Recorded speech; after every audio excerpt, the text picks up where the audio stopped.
Maybe you feel really misunderstood because everyone around you in your day job loves the day job. You can't speak badly about it. You can't say, I want to leave and do my own thing. But in this private online community, you can. What you're about to hear is a conversation between me and Jordan Godbey. Now, Jordan specializes in helping creators start, build, and monetize thriving online communities. And so in this interview, we talk all about what it takes to build a thriving online community and how you could potentially be making $10,000 a month and even beyond from an online community. A lot of us know what we need to do. We just need to sit down and do it.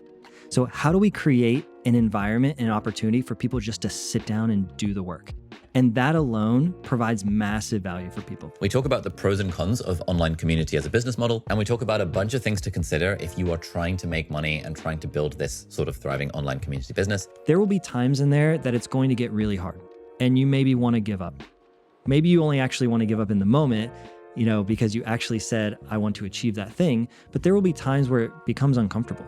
And so if your goal as the creator is to truly help people, then you're going to have to help them through those hard moments as well.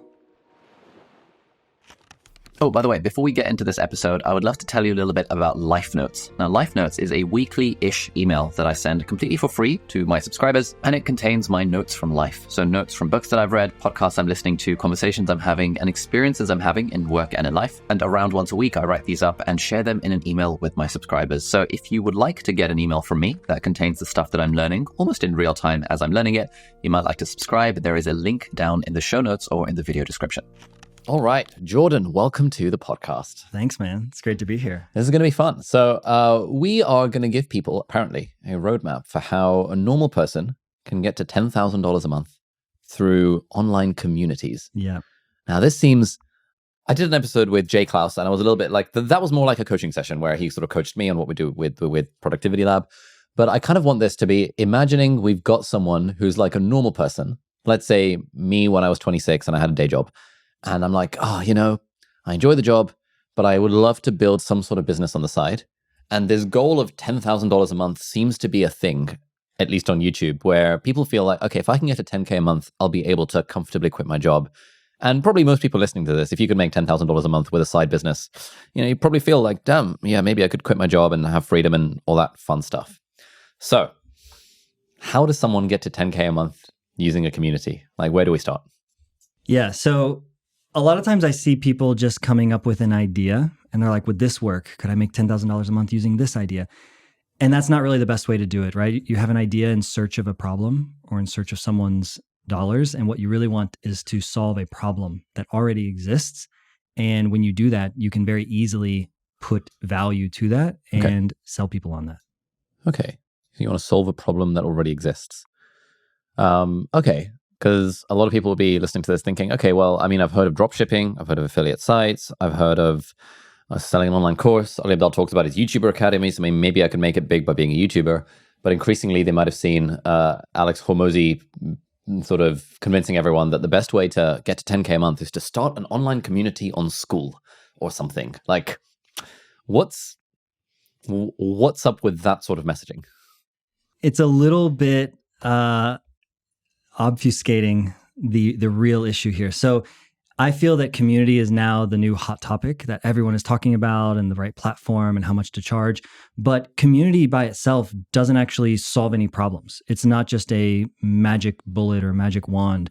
And so, you know how there's always been a trend of like affiliate marketing, drop shipping, like all of these things. And so people get into it because it feels a bit like a get rich quick scheme or some type of thing that you can run without needing to have a whole lot of skills or experience. And so with community, there is a lot of transparency there in terms of you working with your members inside your community. So if you don't actually have something valuable to offer them, they're going to find that out very, very quickly. So community does not just magically solve a problem. It is a vehicle for you to be able to deliver the value that you have, the experience that you have. So maybe you're a coach, or maybe you are a course creator, and you've realized, okay, well, with my course, there are some inherent issues. Things like nobody finishes the course. Okay, that's a problem. Why? Well, because all of the people are disconnected and isolated. And so they're trying to do a very hard thing all by themselves. and it's hard to do hard things all on your own. Yeah. So the community then starts to add more value to the thing that you are already helping them with, which is solving a problem through your course. So by itself, the community isn't just some magic container that's going to create value. So if someone has no experience with any business thing and they've just got a day job, to what extent would you recommend community as being the vehicle that gets them to 10K a month? Okay, so let's talk about the options that they would have, right? Okay. So community to me is a bit overused and understood, misunderstood, right? So it's actually not one thing. I see them as several different options. And so community is almost like saying, I want to start an online business. Okay? Okay, yeah, fine. It's like, how do I make 10K a month with an online business? Like, well, what kind of online business? Is this a dropshipping company? Is this a YouTube, channel? What are we talking about here? Are you building a software product? Very, very different routes and very different requirements, right? Sure. So inside of community, there are two main value drivers. There's the connection side, which is bringing people together, and the value comes from the members. And then there's curriculum, where you're taking people through a process and you're taking them on a journey. Yeah, so for someone listening to this who might not have already drunk the community Kool-Aid, what is an online community? Are we talking like a Facebook group? Are we talking like an email list? Are we talking like trying to bring people together in real life? Like, what are we talking about? Great question. So community, like I said, is very overused and it's very trendy right now. So humans have been in communities forever, since the beginning of time. So it's nothing new, but what is new here is the online aspect of it, okay? So I think it's important to talk about what is the difference between audience and community. A lot of people say, I already have a big community on LinkedIn. It's like, no, you really don't. You have some followers, you have an audience, but it's not a community. So for me, community requires you to be a bit more bought in. You've actually opted into something, or maybe you've purchased something, or you've signed up and you've said, I want to be a member or a part of that group. And so until recently, the last few years, there hasn't really been any dedicated software platforms dedicated to community. And now there are. So that's what we're really talking about, is creating a private space that is online, that is dedicated and designed just to facilitate member-to-member interaction, for you to engage with them, for you to deliver resources, curriculum, all that kind of stuff. Why would someone pay for a community? Seems like a bit of a scam. Well, I think we pay for communities all the time, right? Like we join private newsletters or private groups. We want to get access to people, or we want to get access to information. So maybe you're joining a club. And so we're doing those things on a regular basis, whether it's local, you're joining like a religious group, or maybe a sports league, or fantasy football, right? It's like people want to be brought together with other people that have shared interests, shared visions, shared challenges, but even shared goals.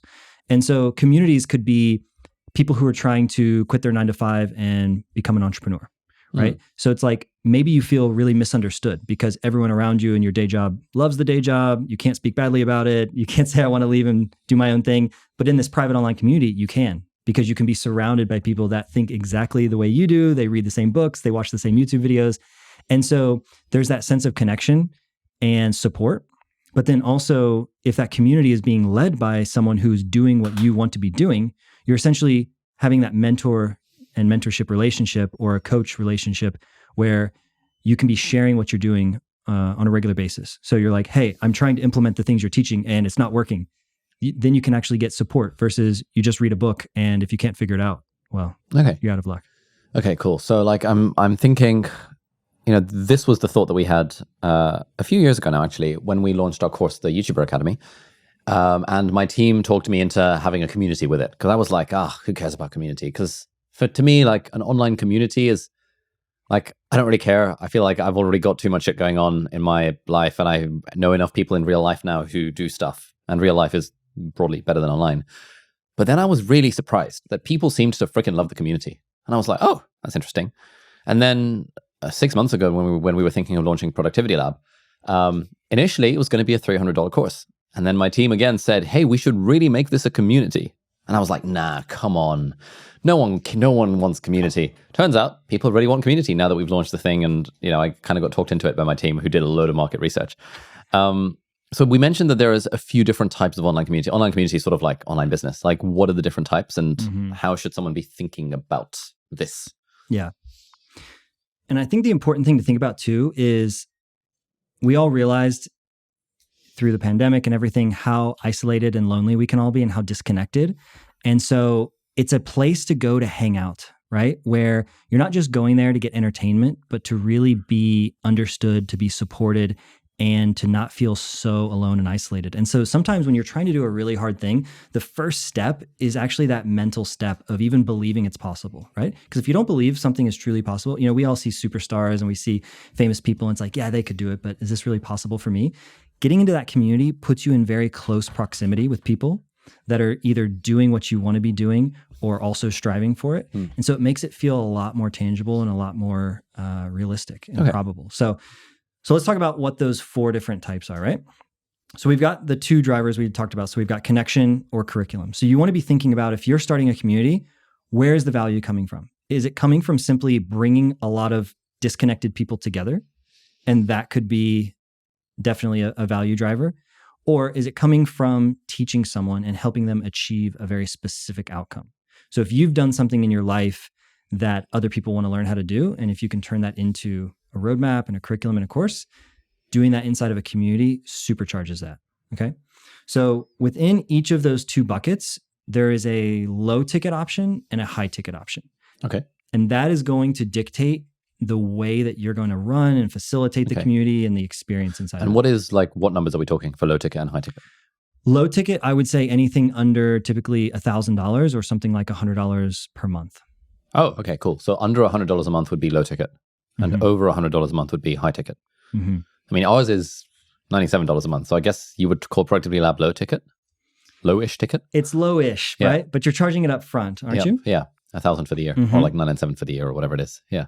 So yours is a bit interesting, and we can get into that because I feel that you're charging low ticket on the price, but you're actually delivering high ticket on the experience.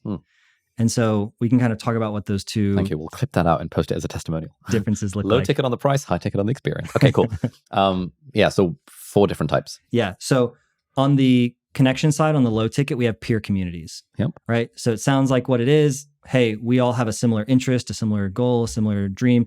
Let's get all together and we can talk about it. We don't know exactly what's going to happen. It's unstructured. Yep. But we know that by bringing all these people together, something good is going to happen. Okay. So let's do a community for people who really enjoy Brandon Sanderson's books and do that for like $9 a month. Sure. Yeah. Cool. I would join that community. I'll be like, sick. It's like a bit nicer than the forums because it's paid rather than free. I would join that community. Why would you join that community? Why would I join that community? Because it's cheap enough that... why would I join the community? Okay, so for me, the thing that I get value from is saving time. And so if I can join a community for $9 a month or $100 a year, and it's people who are Brandon Sanderson fans, I'm a big Brandon Sanderson fan, and they are people who are giving me book recommendations for like what next to read, that means now I'm using the small amount of time I have to read fantasy fiction to read the good stuff rather than the less good stuff or something to that effect. Perfect. Yeah. Okay, so you've essentially bought your time back, bought your life back. You don't have to read books that are no good. Yeah. They're giving you the shortcut, right? Yep. So that is one of the themes that you want to be thinking about too, whether it's on the connection or on the curriculum side. No one wants more stuff, more information, more whatever. They just want a shortcut to their goal. So it sounds like your goal was, I want to read really good fantasy fiction, the good stuff, and kind of avoid all the others. Yeah. And plus, I think if I were part of this community and people were doing like, I don't know, in-depth analyses of the scene, the prologue from book 5 and stuff, which has only just been released, I'd be like, oh yeah, I want to get all over that. Because it would just be kind of cool to go deeper in my love for Brandon Sanderson, but also to save time with recommendations for other resources, i.e. books. So one of the values that community would be providing for you would also be this outlet to have these really deep, nerdy conversations with people that maybe you can't have anywhere else in your life, right? Because no one else reads that. And so it's like now you're completely surrounded by all of these fans and you guys can all nerd out together and feel super cool, right? Yeah, 100%. Yeah, exactly. Super cool is a strong word, but yeah. So another example, actually, that works really well when you have a large audience. So if you're an author and you've written lots of books and you've got millions of fans and followers, you can do that low ticket $10 a month community and it can work reasonably well. Cool. Okay. So another example would be a B2B marketing community, right? Let's bring everyone together. So Exit 5, Dave Gerhardt, he runs a B2B marketing community. He's done a lot in the B2B world. And so a lot of people have followed him for many, many years. And he's like, hey, let's have a community where we can all talk about cutting edge B2B marketing stuff and AI and whatever. Yep. But there's no expectation that you're going to take courses or that he's going to show up and do all of the teaching. It's simply a private place where we can talk about things off of LinkedIn, maybe a bit more sensitive, a bit more niche, a bit more cutting edge. Yeah. And it's going to be higher quality. Cool. And so that's a very easy one to set up because you essentially bring people together and say, okay, you guys talk, but the expectations are quite unknown or low. So how much would that be? Presumably so he's higher. charging $30 a month. Okay, so that's a still little bit very higher, but cheap. we're talking low ticket, right? Okay. So then if we were to take that to the highest end, that would be a proximity community. Okay. And so a proximity community is going to be higher ticket, something like $1,000 even a month. Really? Yeah. $1,000 a month. So I'm Bloody in hell. one, and it is a mastermind. So I would say masterminds are proximity communities. Sure. And the whole idea is you are getting very close with a smaller group of people and you're meeting much more frequently. Okay. And so you're getting access to other very high quality vetted people, whether that's business owners or whatever it might be. Yep. Or you're getting access to the leader there, the coach, someone that you want to develop a relationship or get direct feedback and coaching from. Sure. So if I were to start a mastermind type group where I was doing, I don't know, weekly or twice weekly Zoom calls, I'd be charging $1,000 a month, if not more, for that. Yeah. So what community, what mastermind are you paying $1,000 a month for? It's called 7-Figure Leap. So it's ran by a guy named Dustin Riekman. Okay. And there's 20 people in there. So you don't have to have tons and tons of clients or customers. He doesn't have a very large audience, but he's able to provide a lot of value. So he has a AM group and a PM group that meet every Thursday. Yep. 10 people in each. Yep. And we know each other so well and we show up every single week together. And the goal is that we are solving the next problem in our business. So we don't know what that's going to be. And that's going to look a little bit different for everyone. Yep. And so some weeks you may not actually have a problem, but you're showing up for the other people and everyone is just jamming on that one person's main issue and helping them have a breakthrough and get clarity. And then next week you're like, oh, now I'm really stuck on something. Can I get feedback? And the amount of help that you can get is so potent in such a short period of time that it's extremely valuable. Interesting. So is the guy who runs this, is he like considered a mentor or expert here, or is he just the guy that brought people together? I would say he's also considered the expert and mentor, but much of the time the value is from the other members. He provides amazing value himself, but it's really a collective experience. Okay. So that's sort of like so you're paying $1,000 a month purely to be in a Zoom call with 10 other people who are also paying $1,000 a month. Not in a Zoom call, but in a community. Okay. And so we do the Zoom call once a week. Yeah. But then a lot of times the light bulb goes off after the Zoom ends and it's like, oh, I had this thought, I had this idea. And so in those types of programs that only meet on Zoom, as soon as Zoom ends, it's pure disconnection again for 7 more days. There's no more interaction. All the momentum dies. Yeah. Right. And so it's like, how do we continue the momentum? And the community acts as a connective tissue between all of those events. And so now I can go post something and 24 hours later, 2 other people can respond to it and help me move forward. Sure. Okay. So we've got peer communities, which is low ticket, only really works if you already have a big audience. So that cuts me when I was 26 out. We've got proximity community, which is the higher ticket thing, which I feel probably cuts me when I was 26 out because I had nothing of value to share. At least that's what I thought. Would you say that's roughly accurate? Yes. I like would you say either need to be like for peer communities to work, you need to have a big audience. For proximity to work, you need to have expertise. Yes. Proximity communities are one of the hardest to sell because you need to have a lot of trust first. You need to almost have sampled value from that person previously before you're ready to spend that amount of money to be closer to them. Okay. Because the outcome is quite unknown. Nice. Right. And so with Dustin, I actually first joined his transformational community, which we'll talk about. It's called Podcast Profit Accelerator. And so it was a very clear outcome of like, okay, I want to get booked on a bunch of podcasts. Well, he has a system and a formula to do that. So I paid for that program, which introduced me to Dustin. I got to know him. I got to like him. And I'm like, wow, this guy has a lot of great advice and coaching. And so after I graduated, it was a 90-day program. He was like, hey, you can hang out every single week and get even more coaching and advice with all these other people who have also graduated in the mastermind. And I was like, yes, let's do that. A lot of people might be listening to this and thinking, wow, this Dustin guy is such a scammer because he's getting you in with like a cheap thing and then he's upselling you on the expensive thing. What's up with that? Is Dustin a scammer? No. A leading question. Not at all. But the first thing was not a cheap thing either. So he sold me from the expensive thing to the more expensive thing. Yeah. So the first program was $10,000, and that was the most that I've ever paid for anything. Yeah. But the promise here was that he was going to 10x the value that I am getting back from the program versus what I paid. And so what he's creating is for me as an entrepreneur, a lead pipeline, right? And so there's only so many ways to get leads. Being on podcasts that have my audience where I can speak to them for an hour and explain what I do and build trust and all of that stuff sounds like a pretty good strategy. And I did not know the first step in doing that in an efficient way, right? In a systematized way. And so he's done that many, many times for himself, which is actually one of the first steps. So one of the best ways people might say, what are your credentials or how do you have the authority to do this? Well, go and get results for yourself first. That is the first step, is actually achieve something. And then if you can help one other person achieve it, then you start to systematize it and do it over and over. So by the time I met Dustin, I think he was on his 8th or 9th cohort that has 10 plus people inside of each one. So he's helped more than 100 people do this. And the results were there. So one of his episodes, he actually ran a few different businesses. One of them was a meat sticks company. So meat sticks? Yeah, like snacks, protein meat sticks. And he did a bunch of podcasts. He ended up getting picked up by Walmart and getting put into thousands of stores to sell his meat sticks, which was more than a 7-figure contract. And so it's very possible and plausible that that would work for you because it worked for him. And based on your product and what you're selling, the results could be enormous. Yeah. Okay, interesting. So you called that a transformational community? Yes. Is that number 3 in our list? Technically number 4. Oh, cool. What's number 3? Number 3 is the community-powered course. Okay. So switching over to the curriculum side of things, the low ticket is the community-powered course. Okay. What is that? I think a lot of us have taken online courses by now, right? A lot of us have also signed up for online courses and we've never completed them. Some of us have bought them and never even logged into them. And they're sitting on our digital shelves collecting dust.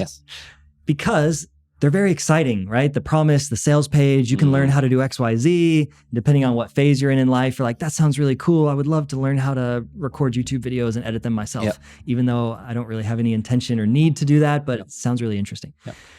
So the problem with online courses is that very, very few people actually complete them, and even fewer people implement them and get the results. So as a course creator, if you truly have this expertise and have this passion to teach others and help others, and you're putting all of your time and effort into making the best course ever, and you realize like maybe 1% of your customers are getting the results, that kind of sucks. So there's a better way, right? And so the better way is by delivering a community-powered course. So putting that course inside of a community and making it interactive. Okay. What you really want to focus on is implementation with your students, okay? Nobody needs more information. We want a shortcut. And so even like in Productivity Lab, I think one of the core hypotheses was a lot of us know what we need to do. We just need to sit down and do it. So how do we create an environment and opportunity for people just to sit down and do the work? And that alone provides massive value for people because it's accountability. It's like showing up to the gym and doing your push-ups in front of the trainer at 6 a.m. when you could do them at home by yourself, but for some reason, some people choose not to. They choose to pay someone else to sit there and watch them and count the reps. I paid a guy to watch the reps this morning at 8 o'clock and it meant I did leg day. Otherwise, it wouldn't have happened. Exactly. So a lot of times, yes, we need to teach people stuff, but we don't need to teach them as much as we think we need to teach them. We need to just help them implement. Okay, got it. Right? A lot of times people are just afraid to take action, or they watch the video. It sounds so simple and easy when you're explaining it and you're showing how to do it. And then when I go to do it, I get stuck. Or it didn't work exactly like I thought it would. Now what? If you're all by yourself sitting in your room reading the textbook, what are you supposed to do? How do you get unstuck? Got it. Okay, so it sounds like, we've got these 4 types of communities. We've got peer communities, low ticket, proximity communities, high ticket, peer-to-peer, community-powered courses, which is low-ish, low ticket courses, and then transformational community, which is high ticket. Which is sort of the same thing, which is just smaller people and therefore more hand-holding to help you get that transformation. Yeah, I would say it's like a community-powered course on steroids. Sure. So it's my favorite of the 4 Yep. because it produces such good outcomes. Yep. So a transformational course has a very clear, specific finish line. So you know when you have crossed it. Yep. And you are paying typically a lot of money, Yep. maybe $3,000, $5,000, up to $10,000.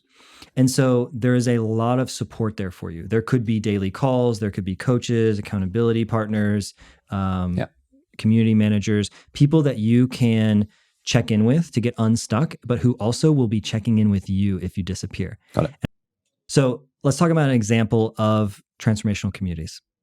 One example would be PGA, or Premium Ghostwriting Academy, from Dickie Bush and Nicholas Cole. Yeah, he was on the pod for round 2, like yesterday. Awesome. Yeah, coincidentally. Yeah.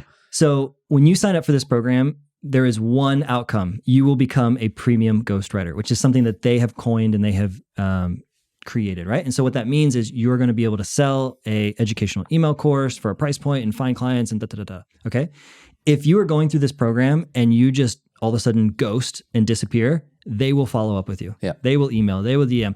And what I've heard from them, listening to their pod and how they're talking about their program, is they are very aggressive at that follow-up. And there's kind of a concern there of like, oh, are we going to piss people off? We're going to annoy them. But 90+% of the time, students, members, customers are so grateful that somebody cares and that somebody is checking in. And the reaction is almost always, yeah, I've been really busy. Sorry. Thanks a lot for checking in. I'll be on the call on Wednesday.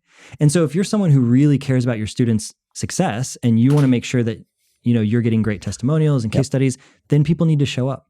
And so if they feel like they don't have any skin in the game, there's no consequences, nobody cares, nobody is looking for them, then you're going to have a lot of people who just disengage. So that's the thing I like about transformational communities is because people are paying more, they're psychologically more motivated, more bought in. Yep. So they want to get the results. Got it. But then you have the resources to provide a world-class experience to help them get the results. Oh, by the way, quick thing. In case you are interested in starting and or growing and or monetizing a YouTube channel, then you might like to check out my part-time YouTuber Academy. It is a course that has dozens and dozens of hours of content in it, along with templates and worksheets and resources that basically open source absolutely everything that me and my team have learned about growing my YouTube channel and also this podcast YouTube channel over the last 7+ years. So you can check that out at academy.aliabdaal.com. That'll be linked down below in the video description and the show notes as well. Feel free to check out the Part-Time YouTuber Academy. Sounds to me that community, any of these four flavors of community, this is not a beginner-friendly online business to start. Because it sounds like peer communities, if they're low ticket, require a big audience, which is not beginner friendly. Proximity communities require expertise, which is probably not beginner friendly. Unless you already have expertise, maybe you've been, RevOps for 3 different tech startups, and now you want to build a community of RevOps people. Okay, cool. You've done something, and now you're building a community around the thing that you've already done. Community powered course, well, it's really hard to build a business selling online courses if you don't have any value to add. And transformation community, that sounds even harder. Would that be fair to say, or am I not giving the beginners enough credit that they could feasibly make 10K a month with these online communities? Because Hormozi is certainly giving the impression that beginners could make 10K a month. All you have to do is sign up to school, and suddenly you're making all this money. Like, am I missing something, or what's going on here? No, I don't think you're missing something. The reality is that there's just no silver bullet, right? There's no magical hack that if you just sign up for this software tool, you're going to make magic internet money. That's what we all. That's what we all. God damn it! Yeah, the retention of this podcast episode is just tanked. Sorry, everybody. Yeah. So I'm a fan of doing real things for real people and creating real value and helping people achieve transformations in their life. Sure. When you are all in on that and you're willing to put your name out there and be committed to that, communities work really, really well. Because it's bringing people together and you can't really hide. You can't really fake it. Nice. Okay, I like that. Yeah, so Productivity Lab is a community. We're transitioning our YouTuber Academy from just being a course with in brackets, there's sort of a community on the back end, into really a proper community thing, most likely. Fingers crossed. I've got a friend, Izzy, who's a YouTuber. I've done a couple of collab videos on her channel. She does videos helping people learn Mandarin, and she's just released a self-paced course that teaches you how to self-study Mandarin. And I was kind of saying to her, have you considered doing a community? Because I'd be keen to learn Mandarin. There's no way in hell I'm actually going to go through the course. But if I was part of a community that was having weekly calls and there was a bit of an accountability, I would probably pay quite a lot of money for that if I was genuinely motivated to learn Mandarin Chinese. And she was kind of like, oh, but it's a lot of work. It's like, I like the idea of a course being a one and done thing with, passive income, hashtag passive income. These community things sound like quite a lot of work. It does sound like quite a lot of work, doesn't it? Yeah. And is it? I mean, I guess you always have to work to make money, and even passive income isn't truly passive. So I think there's very few passive income mechanisms that will work, especially for beginners, and especially as their first thing. Yeah. For me, I think active income is the way to start. Yep. And eventually, once you've built up enough following, expertise, notoriety, whatever it might be, you can find ways to productize it and turn it into passive. Sure. But the dream of just putting up some type of website or finding some kind of app that's just going to start paying you money passively, it's just not very realistic. I've never met anyone that's been able to do that. Yeah.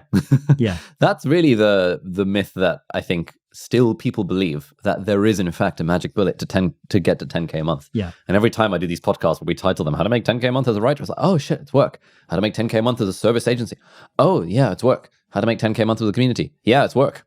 Good luck. It's like you got to work to make money. I've never found anyone who's been able to become very successful without working very hard. Yeah. So with communities, it's the exact same thing, but there is a good side. So it doesn't have to consume you. It doesn't have to consume your entire life. That was actually something that Justin Welsh had reached out to me about. So he had been running a community a couple of years ago, and it had been great for the members because they were able to get access to Justin and ask him lots of questions and get help and support. But for Justin's side of things, it was a bit consuming, a bit stressful, a bit chaotic. I think partly because of the tool, the way it was set up was just kind of a chat feed sort of environment. So it's very unstructured and everyone's just piling in. And so it's like you wake up and there's 100 messages in a row and then everyone tagging you. And so you've got all of these DMs plus the direct messages. So the other side, it's the expectations of when you're actually selling and launching this, what are you selling and what is the value? So when people don't think through it enough, they just say, oh, I'm launching a community for productivity. Sign up here. Here's how much it costs. And they would think, oh, great. So I'm getting access to Ali and he's going to answer all my productivity questions. And you're thinking, no, that's not at all what it's going to be like. So if you don't set those expectations, you can have a really hard time. So he did that for a while. That ended up ending. And a few years later, fast forward, he released a course earlier this year called Creator MBA. And he polled his audience and he said, what would make this course really, really awesome? And the number one thing that came back from everyone was community. And he said, oh no, not again. Okay. Everyone wants another community.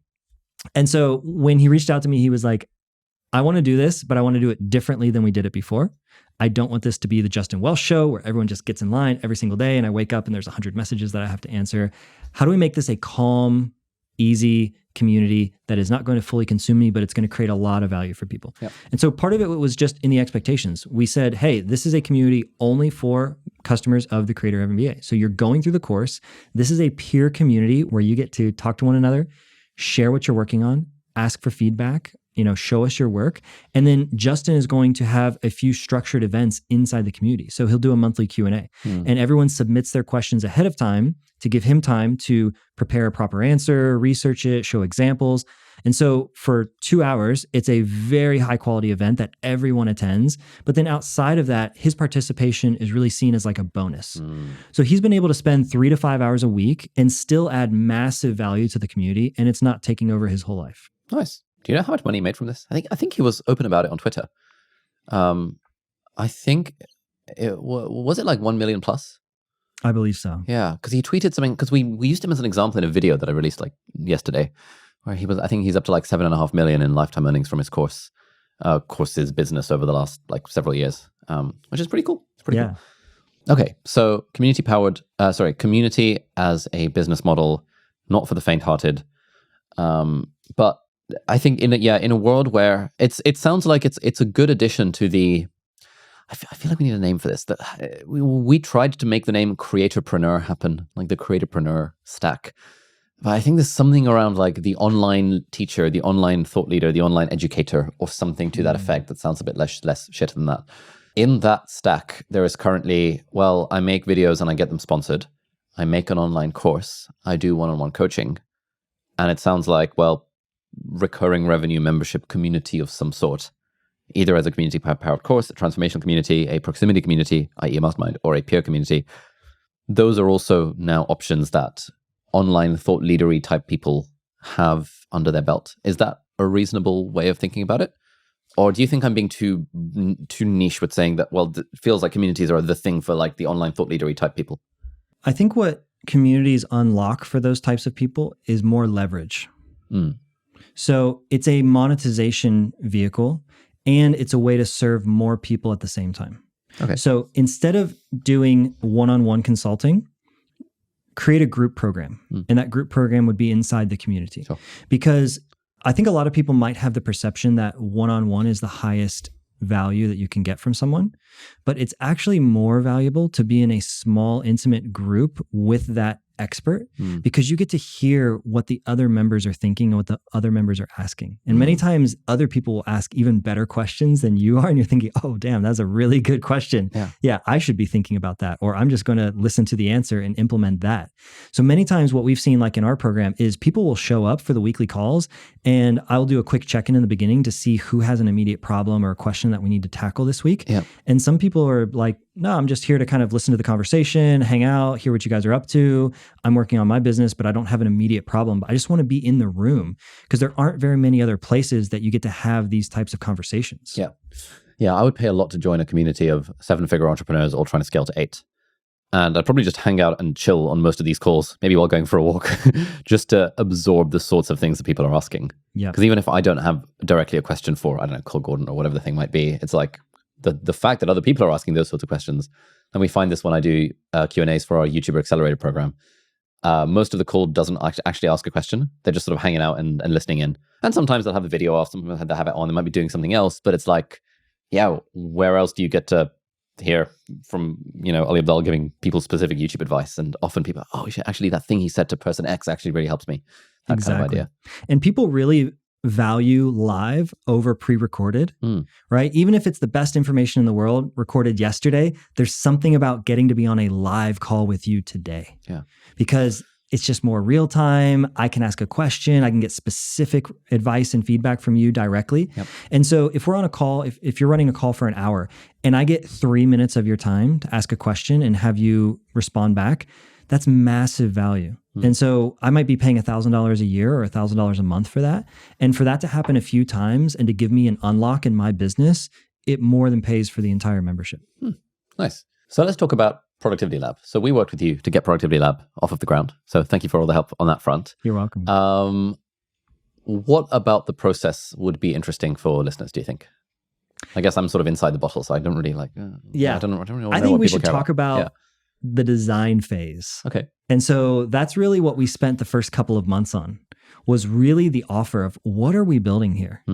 And I'm curious to hear what your experience was like on that, because I know that we had batted around a bunch of different ideas of, paths we could go down. Was it going to be an entrepreneur product or a professional product? You remember that back in the early days? And so it took us quite a while, I think, to land on exactly what the thing was and iron out all of the details. Yeah, I think a big part of it was that I knew, after we did a bunch of internal market research, like sort of market research from within our team, we landed on, this idea of Peloton for productivity or like CrossFit for productivity, where, no one wants another course, but, people, like everyone knows, or rather, I know that I should do a weekly review where I review my week and set goals for the next week. How often do I actually do it? Basically never. So like if I was part of a community where every week there was a facilitator taking me through a weekly review, I would hop on that Zoom call in a heartbeat. And now I'm way more effective because I've just reviewed my week and made a plan for the next week. Similarly, I know I should just sit down and do the fucking work. How often do I do it?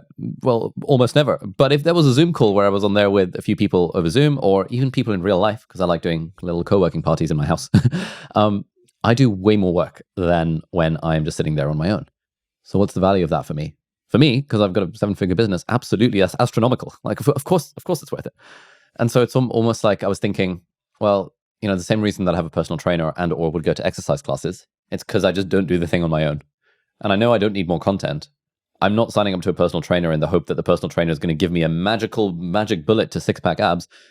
Honestly, I'm doing it so that I have an appointment that I've prepaid for, so I will be there as a sense of accountability.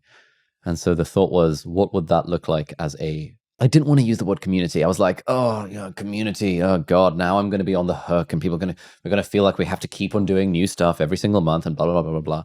I wanted to feel like exercise classes, because you don't join exercise classes thinking, damn, I wish I had more community. You think, I rock up to the exercise class, and if I want to chat to people afterwards, great.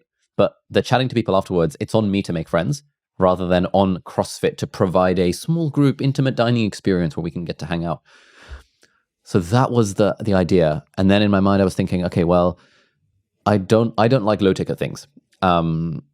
And so I don't like the idea of $9 a month, because that's just we're going to get too many people for it to be manageable. I also don't really like the idea of $30 a month, because we're going to get too many people. I was like, I would love for this to be a 5 to 10 million a year thing. And if we priced it at 1,000 a year, we would have 5,000 members to get to that. 5 to 10,000 members. Can I imagine doing a community with 5 to 10,000 members? It's like, I think so. And that was kind of where we landed on as 5,000 people paying 1,000 would be a 5 million a year asset. We can increase the prices over time. It means that we can't do hey, you get to make friends with an intimate small group. But that's okay, because that was never really the point. Now that we're like 4 weeks in, loads of people are asking for like, hey, I wish there was more smaller group stuff. And we're like, what do we do? Yeah. Okay. So yeah, creating those and managing that can be a bit tricky, right? Trying to match people up and all of that. So you have an option where you could simply let people opt in and you let them create their own groups, and we can do all of that inside of Circle and make it kind of easy. Yeah. Why are they asking for that, do you think? The thing people have said is the word accountability. They would like they don't feel that much accountability being on a Zoom call with 50 people, but they would feel way more if they had an accountability group with like 3, 4, 5, 6, 7 people, where each week they set goals and blah, blah, blah, or felt more accountable to that group for achieving those goals. Are you guys going to do it? Should we? I'm always a yes man when it comes to sort of students asking, like paying customers asking for something, where I'm like, well, I'm sure we can figure out a way to make it happen. My instinct is that I like to, so we tried accountability groups with our YouTuber Academy when they were self-organized. And that was just basically a shit show, because all it takes is one person to be a dick or like to not show up. And suddenly it's sort of the fabric of the group sort of breaks down a bit. Whereas for our YouTube Accelerator, we found that a accountability group facilitated by one of our customer success gals was really effective. So she would be leading the accountability group every week. And it's the same time every week. And you can opt into different times if you want. But it's the same group of like 8 to 12 people on a call every week with a coach having this small group accountability. And that worked really well. But that's a 5K offer. And so I'm always trying to figure out ways that we can add more value to people. So I'm, as I say, I'm probably thinking, yes, yeah, we do want to have some sort of small group accountability thing going on. So this is where I feel like you're in a little bit of an awkward spot, where I said that you are pricing it at a low ticket, but you're delivering at a high ticket experience. So doing all of that facilitated groups led by your team, that's really a high ticket thing, right? Yeah. But you're not charging enough for that. So then you might say, okay, well, let's make it self-managed. And there's ways that you might do that where people could maybe sign up to be the group leader. They could apply, you interview them, something like that. And it's like, hey, you are going to commit to, maybe it's only 3 months. You're going to lead this group. You're going to do the 12 calls. And then at the end, you could either choose to go again, or maybe you give it up. So there's different ways I think that you could structure that. I've been in a self-led group that worked really well, but it was because there was a group leader and they were really committed to it and that kind of thing. Yeah, this is kind of our problem with this, in that $1,000 feels like a lot for productivity, because, and then like whenever I'm like, loads of people have said to me that we're charging too little, but I always feel like, but like 2,000 a month, 3,000 a year feels like way too much. Oh my God. Yeah. Well, okay. So it's funny because right before we launched Productivity Lab, your head of product, Gareth, reached out to me and he was like, I don't know if we can launch this thing at $1,000. I think it's way too much, too expensive, right? I don't think we have enough stuff in there. Yeah. And so he and I had a really good conversation where I took him through the journey of what does it mean to become productive, right? What does that transformation look like? What is the value that we are creating for people? And how much would that be worth in their life? And we talked about what would those outcomes be. So maybe it's they got promoted at work, they got a raise, they got a new job, they were able to switch careers, they were able to sell more clients, get more commissions, or even just on the personal side of having more time at home, having more vacation, be with family, more exercise, right? And so we were able to work through all of that and say, how are we doing this? Well, we've got a system, we've got a process, we've got events, we've got, your productivity roadmap and all of your processes. And so if someone were to reasonably implement half of that, right? Or less, and just show up, get the work done and move the ball forward and achieve that outcome, what would that be worth to them?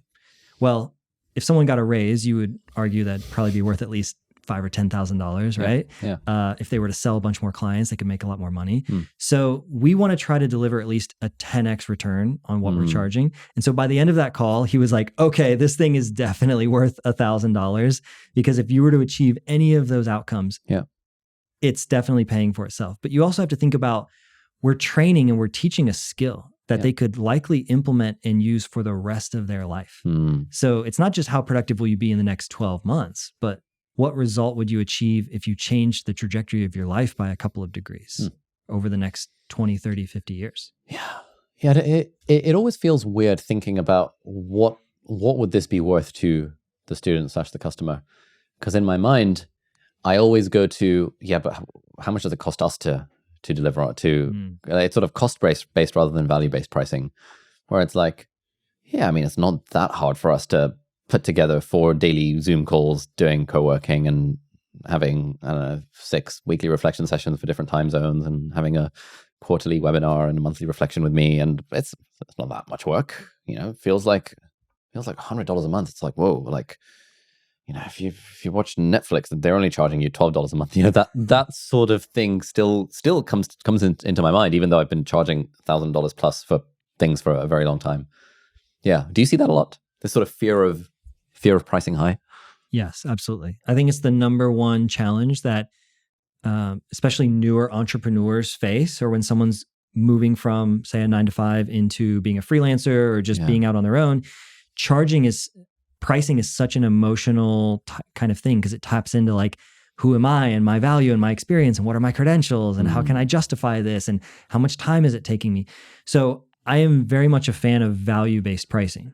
And what's interesting about it is it means for someone, the value is incredibly high and this exact same program for someone else is worthless. Yeah, that's true. Right? Yeah. I think often when it comes to price, I'm anchored towards students. Because in my mind, like the people I'm speaking to on my YouTube channel are mostly people younger than me, i.e. maybe someone who's 25, maybe who's recently graduated from uni, maybe they're in their first job, or maybe they're still a student because we have a large student population watching the videos. And then I think I did a video with Matt Gray a few months ago that came out on his channel where he was basically encouraging me to do 24K a year and targeted at entrepreneurs. And there was actually quite a lot of negative reception to that video when we posted it in our YouTube community tab. Because there were people in the audience who were like, I can't believe you're considering charging us this insane amount of money. We can't even afford $1,000. Like, how could you possibly be thinking, even entertaining the thought of $24,000? Like, this is just absurd. And in sort of intellectually, I know that person is just not the target audience. If someone can't afford $1,000, they are not the target audience for the product. But there's still something about someone saying that, like you're being an evil person by having the audacity to charge that much, which prices me as a poor student from Pakistan out of the equation. And it's like, I mean, yeah, it kind of does. Am I a dick for doing that? That kind of thing. Yeah, like I said, it's such an emotional topic, right? Money is so emotional. What people make, what you charge, how much. Imagine when you price your time per hour and someone finds out like you charge $1,000 an hour. It's like I'm making $15 an hour working minimum wage. How is it possible that one of your hours is worth 100 of my hours? It just doesn't feel right? And so it goes back to value and what are you able to help someone achieve in that period of time? Like maybe you're distilling down 20 years of experience that you can give someone in 1 hour versus someone, like you were saying, maybe is a total beginner and doesn't really have a whole lot of experience in life. So they can't really create that much value or help someone that much in one of their hours. I think about it too, like we were just walking through London and going through some of the shops and looking at some of the absurd designer wear. And it's like, how is this white t-shirt 450 pounds? Yeah. What makes it worth that? Yeah. Well, someone feels something when they wear that because it has some brand or some logo, but it's just a cotton t-shirt, right? It does feel like robbery, or who are they to charge that much money, right? And so it's just a t-shirt, just like the $20 t-shirt. But for some reason, some people charge 450 pounds for it, and some people buy it and they feel great about it. Yeah, it's that thing that even though I've been doing this now for 4+ years since we launched our YouTuber Academy, it still amazes me that that we can get away with charging so much. And then I speak to other people who are like, $1,000, dude, that's chump change. Come on. Like, you should be doing at least 10K, if not 15. And I remember, so I was giving a talk at Cambridge a few months ago when my book was launching. And some guy came up to me afterwards, and he was like a 19-year-old medical student. And he was like, hey, so I'm doing private tutoring on the side. And I was like, oh, how much are you charging? And he was like, oh, I'm charging a lot. And I was like, oh, okay. How much is a lot? What are we talking? And he was like, no, I can possibly say it's too much. And I was like, come on, we're bros. You can trust me. How much are you charging? And he was like, I'm charging £45 an hour. And I was like, oh, this is interesting. This guy's like 10 years younger than me, thinks that charging £45 an hour is so much that he couldn't even tell me the number. Yeah. And it is, because for the audience of kids that he's doing private tutoring for, £45 an hour is a lot. But then I know someone who was charging $500 an hour to do private tutoring for the Nigerian royal family. They've got money. It's like it's flying around on their private jet in the summer holidays and tutoring their kids. That's a completely different equation. And then I was thinking about myself. I was like, well, right now, to me, charging $1,000 for a productivity lab community where we're over-delivering so much value with a ridiculous money-back guarantee where for any reason we'll just give people their money back, still feels like a lot. And when I speak to entrepreneurs who are doing 10 million plus, they sort of laugh at me in the same way that I laughed out loud when the guy thought that £45 an hour was a lot. And it's just so interesting how I think how money taps into psychology and emotions and self-worth and limiting beliefs and imposter syndrome and all of these things. There's so many people I know who are YouTubers charging like $300 for a course and thinking, oh my God, how can I have the audacity to charge $300 for a course? It's just, at every level, it just seems to be a psychology game. Absolutely. And price is one of the best filters that you have for customer selection, right? So you could take this course, whatever you're doing, you charge $100 for it. It's going to attract a certain audience. It's going to attract that student audience who maybe still would struggle to pay for it, but they would find a way. And that's going to create a certain type of environment, especially if it's inside of a community where everyone can interact. If you were to take that exact same program and charge $10,000 for it, it can be the exact same promise, double your productivity. But for CEOs, doubling their productivity, that means millions of dollars, and they would easily pay for it. And so now you have a group of fewer, but maybe more experienced people, CEOs, versus a much larger, much less experienced crowd. Questions are going to be different. Problems are going to be different. Environment's going to be different. So it's up to you to really think about, who do I best serve, right? Where can I create the most value for people? Who do I most enjoy serving? Oh, that's a good question. Yeah. I really enjoy serving the entrepreneurs who are at like 5 or 6 figures wanting to get to 7. That's a really fun audience for me. I could jam out with that audience all day long. I don't feel any imposter syndrome. I feel like I have value to share. I feel like they're my people because they've had jobs and they've quit the job. So they all have that life experience of going through that transition. Yeah. None of their friends are in that same boat. And so they feel like, can't really talk to my friends about this shit because they all have jobs. And I love serving that audience. I gave a talk earlier today at AdCon, and that's that audience. And they were like, do you want to go to the VIP dinner afterwards? I was like, you know what? Yeah, honestly, like it's probably not worth, it's not worth my time, but it's just fun hanging out with people like that who are building businesses, and we get to jam on business stuff and life stuff. It's just kind of cool. I think that's the audience that currently lights me up. Back in the day, like 10 years ago, I used to love serving medical school applicants because it was like, oh, I can help these guys get into med school and change their lives. But now I'm no longer enthralled by the thought of hanging out with students, really, unless they're like very entrepreneurial students. Because I'm just playing a different game now, and I sort of want to hang out with people who are playing a similar game at a similar-ish level. Does that make sense? Yeah, and that's what I love about entrepreneurship is you get to create the game and all of the rules. Yeah. You get to charge what you want to charge. It doesn't matter what anyone else says or thinks.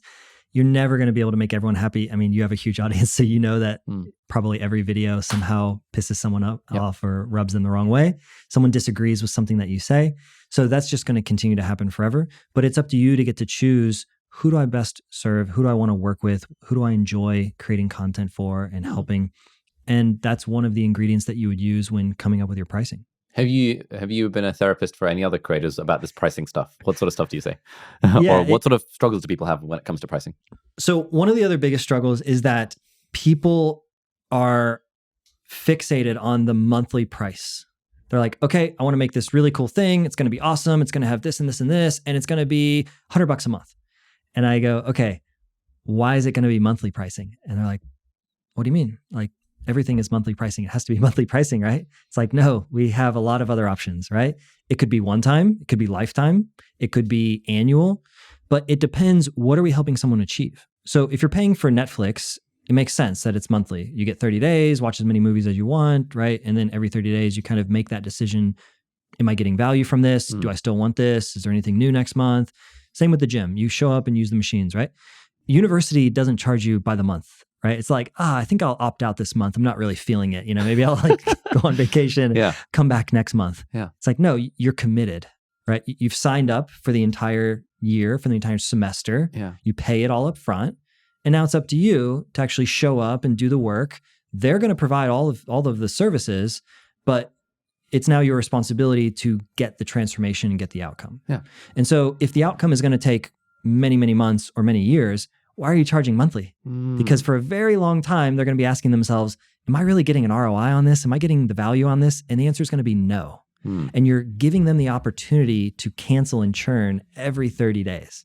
And so if someone does have a hardship of money, or they get sick, or they're going to travel, it might start to look pretty enticing to like put things on pause and come back to this later. And in the online courses, community, coaching world, that pretty much means never. Yeah. So you're going to lose them. Someone listening to this might be like, man, this Jordan guy's evil. Are you really saying that we want to lock people into paying for a thing when they might be ill or they might have lost their job or anything like that? Like, we've got annual only for Productivity Lab at the moment. Loads of people are asking us for a monthly or a quarterly option. And so we're like, there's this almost like, and I'm unsure about the answer for this, but almost like, it almost feels like there's a moral question here. Is it right to charge someone an annual price? And I can come up with reasons, and we have a refund policy and stuff. But yeah, I'm curious, what's your take on like the morality of annual versus monthly pricing? Well, I think the university example is pretty good, right? I don't know of any university that would allow you to just have a monthly subscription that you can pause. But when someone is signing up for your program, you are committing to deliver the full thing to them, right? You're committing to show up every week, to hire your team, to do all of the things. And when they're signing up for it, they're not signing up for the daily events or the different components. They're really signing up to achieve the outcome, right? And so when you signed up for med school, you signed up to become a doctor. Sure. You didn't sign up for this many science classes, this many math classes, right? And so it's like, I think I'll just skip some of these math classes. Can I have a few dollars back on that? It's like, you can't really cut it out. So you're signing up for the entire thing and for the outcome. And what I've seen, there's a famous coach, Brendon Burchard, and I went to one of his coaching summits. And one of his phrases that really stuck with me is that coaches are paid to push. When someone hires a coach, they want to be pushed, because achieving any type of big transformation is hard. And it is going to take probably twice as long as you think it will, and maybe even cost you twice as much as you think it will. And so you've said on day one, I want this thing. Maybe it's you want to build more muscle, or you want to build a 7-figure business. There will be times in there that it's going to get really hard, and you maybe want to give up. Maybe you only actually want to give up in the moment, because you actually said, I want to achieve that thing. But there will be times where it becomes uncomfortable. And so if your goal as the creator is to truly help people, then you're going to have to help them through those hard moments as well. And so that might be checking in on them, accountability, getting on a one-on-one call, understanding like, why have you not been showing up? How can we help you? What is it that you need? Is it a different time zone thing? Is it a new video that we can create for you? But to me, it's actually in the heart of service to align everything towards that end goal. And they are the one that is voluntarily opting in saying, I want that goal. And I believe that you can help get me there. Yeah. And so maybe you need to take a month or two off. That's okay. That's life, right? Like things get really busy. We all go on vacation. We all get sick, but it's not like we quit our jobs every time we get sick or go on vacation and say, I'll be back in a few weeks when I'm feeling better. It's like, no, we have these long-term commitments, even though life is happening. And so that's just the way that I look at it is you want to work with people that are really invested in your program because it's also kind of demoralizing. If you, as the creator, you've put your heart and soul into building this thing and you get like 500 people to sign up and then next month, half of them cancel because they all go on holiday because it's July or it's August. And you're like, what happened? I just churned. I just lost half my business. It's like, oh no, they all said they'll be back in 2 months and then they don't come back, right? And so you also need a bit of stability, right? You have to look out for you. As the business owner, as the creator, especially if you're trying to leave your 9 to 5 and you're trying to be on your own, that can be a really big, scary transition. And so you want to work with clients and have a business model that supports that and that is going to give you some stability to work with people for the long term. Yeah, I like that. Yeah, it's a voluntary contract people are engaging in. They know the price up front. And yeah, if people email us and say, hey, look, my dog died, I had an unexpected whatever. Sure. Yeah, of course we're going to give them like, yeah, we don't. Exactly. We're not going to hang on to it sort of in ransom. But yeah, there is a difference between having the cancel monthly subscription option available at a click, for just one click away versus actually encouraging people to sign up for, making it clear that the commitment is for a whole year. And not even just having the one click available, but reminding them every 30 days. Do you want to cancel this month? Yeah. Do you want to cancel this month? It's like, you're going to probably get a lot of people deciding to click that button when you're constantly asking them to go away, to quit. So we just like to have one commitment up front of you're going to join this program and this is how much it costs. And then you get access for a year and you don't have to worry about it. And then we get to spend the whole year working together to help you get that outcome. Does that sound good? And they say, yeah. Cool. Nice. Yeah, that sounds pretty good when you put it that way. A bit of a niche question, but one of the things I've heard against, one of the arguments I've heard against annual billing is that you don't get a true sense of what your churn is. In that, we've got 500 people who signed up in May of 2024. We won't actually know what the renewal rate on those people is up until May of 2025. And in a way, had we done monthly billing or quarterly billing, it would have forced us internally to be more honest because someone canceling their subscription is then a vote, they're voting with their money. Whereas someone might have signed up, they got 3 months of value out of it, then they sort of, ghosted and we reached out to them, but they didn't really reply. And the only time we find out that they're not going to renew is the following year. And then what if 70% of the cohort cancels then? And now 70% of the business is now gone and we didn't know it up front, if that makes sense. How would you think about that? Yeah, well, I think you always want to be putting new people in the top of the funnel, right? So you're not just going to sell this one group of 500 people and then service them for the next 5 years and hope that they just all renew every single year. So new people are going to be joining. And this is just a super common aspect of business is that people are going to be churning and dropping out. But the other thing to think about too is what is the realistic expectation of how long someone should be a part of the program? So for you, I feel like what you're actually helping to do is install this productivity system into their life. So you're helping them to create these habits and to think a bit differently. Once they've fully ingrained that and are doing that on their own, they may not really need to continue to show up to those collective sessions. Right? And so I would actually count that as a successful outcome of the program. So that graduate could go through the whole year. They could start to change their behavior, change their life, start to do this on their own naturally every week, reviewing their week, doing these focus sessions, counting how productive they are. And then at the end go, this was amazing. Cancel. Right? And say, thanks, Ali. This was awesome. I'm now way more productive and I have a framework for the rest of my life to use to do better. Yeah, that would actually be a good result. So I think, absolutely. So you can't just use one metric to try to measure and figure out, is the business working? Is the product working? Is it good or bad? Right? So churn is not really the best metric in this regard. I think you want to have a qualitative and a quantitative measure. So qualitatively, we want to be checking in with people let's say on a quarterly basis, right? Like you're 3 months into Productivity Lab. Have you set your life vision? Do you have your quarterly plan? Have you started doing these things, right? And then by the end, they should be saying yes to all of those things. Or you should be seeing that they have basically disengaged and kind of dropped out for whatever reason. Life stuff, they've decided, hey, I'm not really that into productivity stuff anymore or whatever. And that's okay too. And so some percentage of those people will likely renew.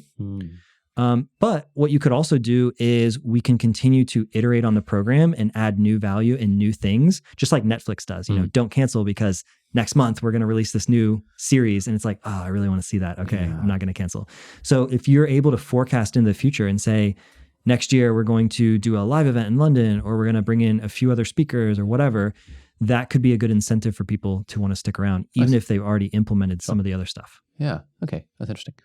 What do you think we should do with our YouTuber Academy? At the moment, it's $1,000 single time payment, self-paced course with like free access to the community on the side. But the community is a bit like neglected right now.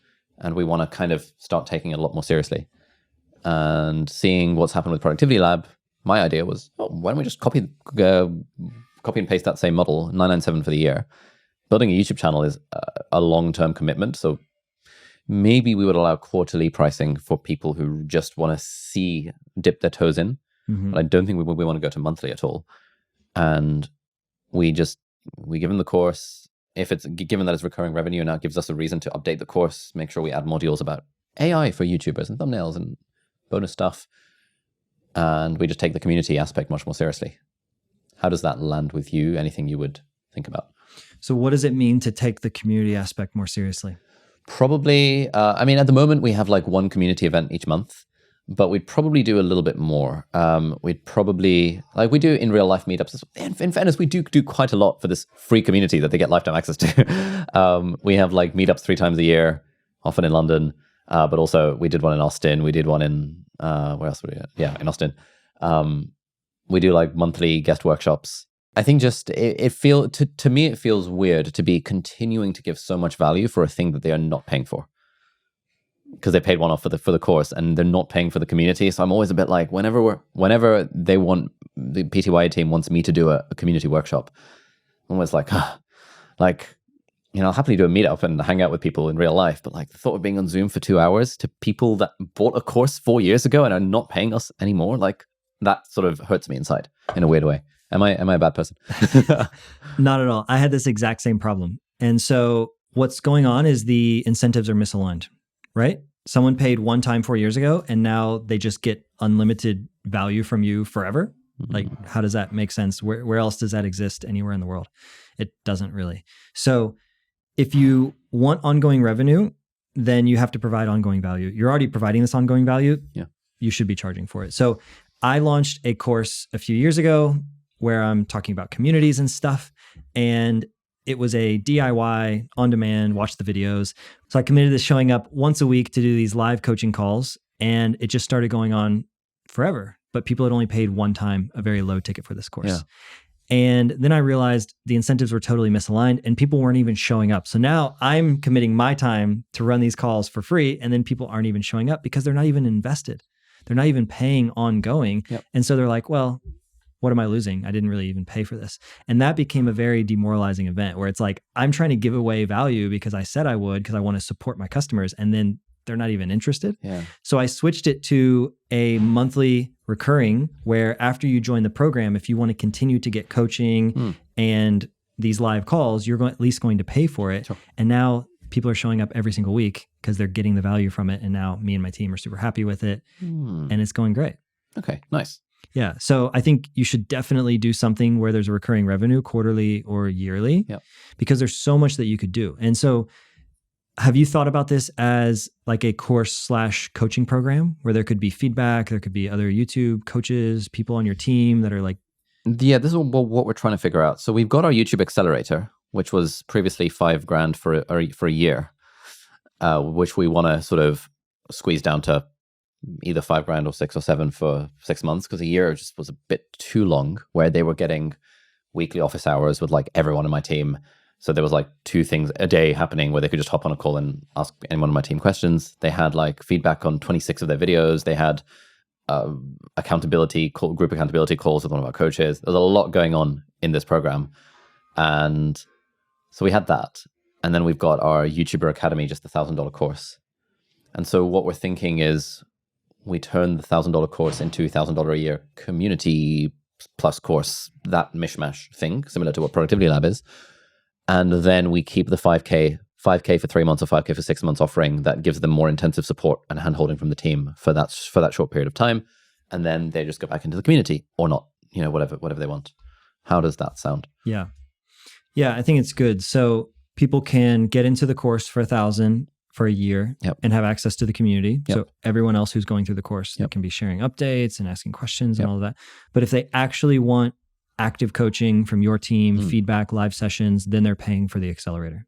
Yes. I'd probably do, we would probably do live sessions within the community, like a monthly whatever workshop from another YouTuber or so, things like that. But it'd be less frequent. It would be less frequent, probably like once a month. Whereas if they join the accelerator, there's stuff happening every day. Yeah. Office hours and things that they can join. Yeah. So it's very clear the separation for me of value. If they want to kind of go slow-ish around other people, they go through the course kind of on their own. Yep.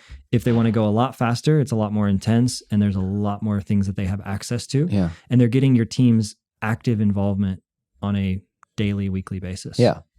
Kind of as we talk about this, I feel like that should just be a 3-month program. Like 5K for 3 months feels like, oh yeah, well, we're going to work with you intensively for 3 months to help you level up to whatever stage you need to get to. And then great, feel free to renew or like just, go back into the community. Is there a specific outcome that you can put to that? Like what would the transformation be of the 90-day program? It would kind of be the same as the transformation for the course, which is you build your own like YouTube productivity system that makes content creation as effortless as it can reasonably be for you. And hopefully you enjoy it as well. So the 90-day program would be more like, basically that's a transformation, but you actually get support. Well, you get more one-on-one and group support along the way. Does that make sense? Yeah. Yeah. So you have one clear goal that they're all trying to achieve, but then you have two paths. Yes. Right? Yeah. Two different price points. And so I think it makes sense. It's like, hey, we've got this gym and you can come and use all the equipment as much as you want and it's great. Or you can work with this trainer and have all these coaches and have these rooms and have these group programs and you will probably do better. You will probably lose more weight or build more muscle. Maybe get access to a nutritionist, all of that kind of stuff. Yes. But it's going to cost 5 times as much. Yeah. It makes total sense. Yeah. Okay. That seems reasonable. Yeah. It feels kind of weird to be switching our stuff over to this sort of recurring revenue model. It feels good because it'll be nice. But it's also like, well, it's annual billings. We don't really know how many people will renew. And it's like all of that sort of stuff. It feels sort of like a new area for the business because I'm very comfortable selling self-paced courses where it's one and done. There's not a lot of work to maintain it because it's like it's one and done. But also, yeah, if I'm honest about it, I think self-paced courses that are one and done don't actually serve the student because there's no incentive for me to update the course that I made a year ago, even though stuff has changed on YouTube because it's like, why would I update it? What's the point? The courses that we made 3 years ago are still selling. But to me, it sort of feels like those should be part of the $1,000 a year subscription. And so as we add more stuff, as more stuff evolves, as our processes change, because we're also learning, we're updating the stuff as we go along, which then makes sense because students are paying for that recurring value. I think when you align incentives like that, it actually works out better for everyone. So, earlier we were talking about pricing and charging higher ticket and locking people in. And is that evil and the morality behind all of that? But I believe that there's this kind of pyramid, right? And so if you are healthiest as a business, you have recurring revenue, you have stability, then your incentive is to continue to pour into that program and make it as good as possible and to help all of those students succeed so that you have great testimonials and case studies. Because people will say, what are your credentials or who are you to be charging this? It's like, well, we've got hundreds of students who are very, very happy and who have achieved the promise. So it's very much in your best interest that all of them are successful versus, okay, I've put together this course and it's only a few $100 and you can go watch it on your own. And most of them are not going to be successful. So let's say you switch to this recurring revenue. A lot of them are going to continue to renew, but now you are going to be making the program better and better. So your business is going to grow. It's going to be healthier. And now there might be people saying, well, I can't even afford the $1,000. So that's not fair. It's like, well, you then can take bits and pieces, whatever you choose, and put that on your YouTube channel, right? You can still be giving things away for free. And in the lead magnets, you got like a $1 course. So you can really serve everyone really well by getting really clear on what those incentives are and what those different offers are. Yep. But you can't serve everyone all at the same time with the same offer. Yeah. Yeah, I really kind of want to put our $1 course just as a free YouTube video. Like, it's going to be 4.5 hours long. But there's something nice about that being available for free. And if people want, they can sign up to the community or the course or whatever we call it, the academy, that kind of thing. Jordan, thank you. This has been wonderful. Where can people learn more about you and the work that you do? Yeah, thanks for having me, man. It's been great. So we put together a really cool resource for people who are interested in community, where it's a bit of a behind the scenes look at how we designed and built Productivity Lab with you, following our 9-step community launch roadmap. So if people want to check it out, they can go to growthcommunity.co/Ali and they can follow along. So if they're interested in building their own community, that'll give them some tips. Nice. Thank you. That's great. We'll put a link in the video notes, in the video description, and in the show notes if you want to check that out. So that's growthcommunity.co/Ali. Yep. And they can download that for free. No strings attached. Whole shebang. That's it. And then I am at Jordan Godbey on Twitter and LinkedIn. Sick. And we'll put links to all of that as well. Thanks very much. Thanks, man. All right, so that's it for this week's episode of Deep Dive. Thank you so much for watching or listening. All the links and resources that we mentioned in the podcast are going to be linked down in the video description or in the show notes, depending on where you're watching or listening to this. If you're listening to this on a podcast platform, then do please leave us a review on the iTunes store. It really helps other people discover the podcast. Or if you're watching this in full HD or 4K on YouTube, then you can leave a comment down below and ask any questions or any insights or any thoughts about the episode. That would be awesome. And if you enjoyed this episode, you might like to check out this episode here as well, which links in with some of the stuff that we talked about in the episode. So thanks for watching. Do hit the subscribe button if you aren't already, and I'll see you next time. Bye-bye.